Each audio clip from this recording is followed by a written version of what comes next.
자, 오늘 암보험의 모든 거 속속들이 파헤쳐 보고 있는데 대망의 1위 남아 있습니다. 자, 1위 발표할까요? 1위는요.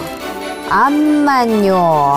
암만 중요하죠. 이거 어떻게 읽어야 느낌이 날까요?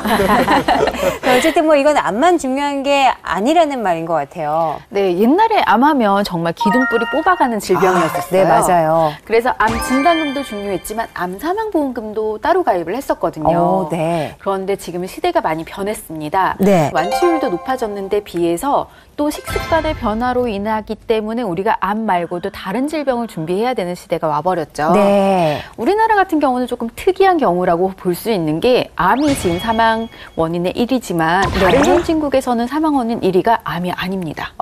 뭐예요?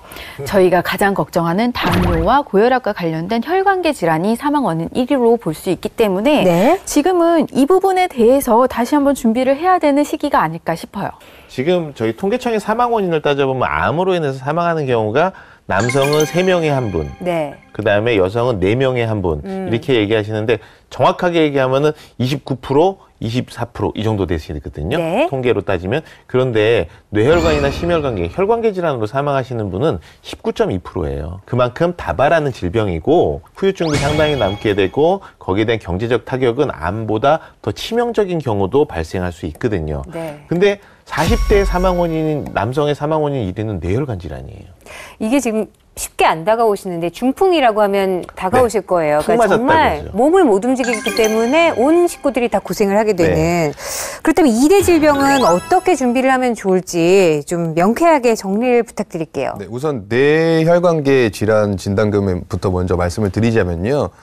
뇌혈관이란 진단비 특약은 뇌에 발병하는 질환 모두 100%를 다 보장해주는 특약이라고 보시면 됩니다. 그 다음에 뇌졸중은 뇌에 발병하는 질환에 대해서 한 77% 정도의 보장을 받으실 수 있는 특약이고요. 네. 뇌출혈은 뇌에 발병하는 질환의 한 17% 정도를 보장을 받으실 수가 있는 건데 유념하셔야 되는 거는 생명보험사는 2006년 1월 1일 날짜로부터 뇌졸중이나 뇌혈관이라는 진단금 특약 자체를 다 없앴습니다. 네. 그래서 보통 2대 진단금을 준비하실 때 뇌혈관계 질환 진단금은 손해보험사로 하셔야지만 보장 범위가 넓은 것들을 준비하실 수 있다라는 것만 유념하셨으면 좋겠습니다. 네.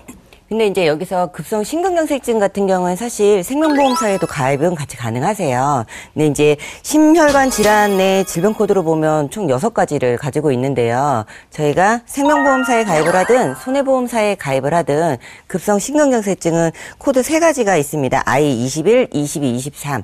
6에 해당이 되시면 급성 심근경색증 진단비에서 진단금을 받으실 수 있는데 저희가 이제 흔히 알고 있는 협심증 같은 질병은 네, 이제 허혈성 심장질환이라 그래서 지금 손해보험사에 이제 몇 군데 남아있지는 않지만 허혈성 심장질환 진단비를 가입을 하시면 해당하는 6가지의 코드에 대해서 다 보장을 받으실 수가 있습니다. 주의를 하셔야 될 점이 뭐냐면 사실 연령대가 한 40대 이후로 이제 넘어가시게 되면 보장을 많이 받기 위해서 준비하시는 허혈성 심장질환을 가입을 하시면 보험료를 오히려 더 많이 내시는 경우가 발생하실 수가 있습니다. 그러니까 반드시 보험료도 유념을 하셔서 준비를 하시면 될 것 같습니다. 자, 마지막으로 암보험 이렇게 준비하셔라. 정리 짧게 좀 부탁드리겠습니다.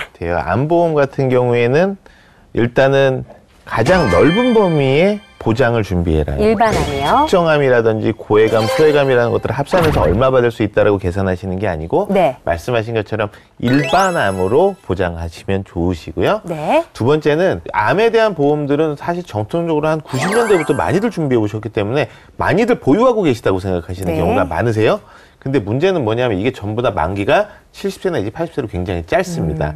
근데 암이 발병률이 급증하게 되는 이유는 평균 수명이 연장되었기 때문에 암 발병률이 급증했다는 얘기가 지배적이에요. 맞아요. 그러니까 노년이 돼서 암에 걸릴 확률이 점점 높아진 건데 80세나 70세 만기에 암 진단금을 보유하고 계시는 건 굉장히 위험하니까 만기는 최대한 길게 준비하시는 게 좋으시고요. 옛날 보험 좋으니까 가지고 계시면서 위에 엎어갈 생각은 안 하시는 게 좋습니다. 이게 보험료에 상당한 부담을 가져오시는 거고요. 제일 중요한 건 크기예요. 암보험의 크기는 내 연봉의 플러스 2천만 원을 맥시멈으로 보시는 게 맞습니다. 예를 들어 내 연봉이 6천만 원이에요. 그럼 암 진단금은 8천만 원을 넘지 말라고 말씀을 드리는 건데 네. 이 뭐냐면은 보통은 연봉 그러니까 1년 정도 동안에 암에 걸리셨을 때 집중적으로 치료하는 기간 동안에 생활자금을 마련하고요. 네. 그다음에 실손의료비나 이런 것들로 메꿀 수 없는 신약 치료비 같은 경우에는 결국에는 내 돈 들여야 되는 네. 거니까 부가적으로 한 1,000만 원 정도. 또 가족력이 있다 그러면 거기에다가 한 1,000만 원 정도이신 거지 가족력이 있으시다 그래서 무조건 암에 걸리거나 암으로 사망할 거라는 생각은 좀 벗어나시면 네. 좀 더 객관적으로 이 중대한 질병들에 대한 진단금을 준비하실 수 있는 아주 좋은 기준이 되실 거라고 생각합니다.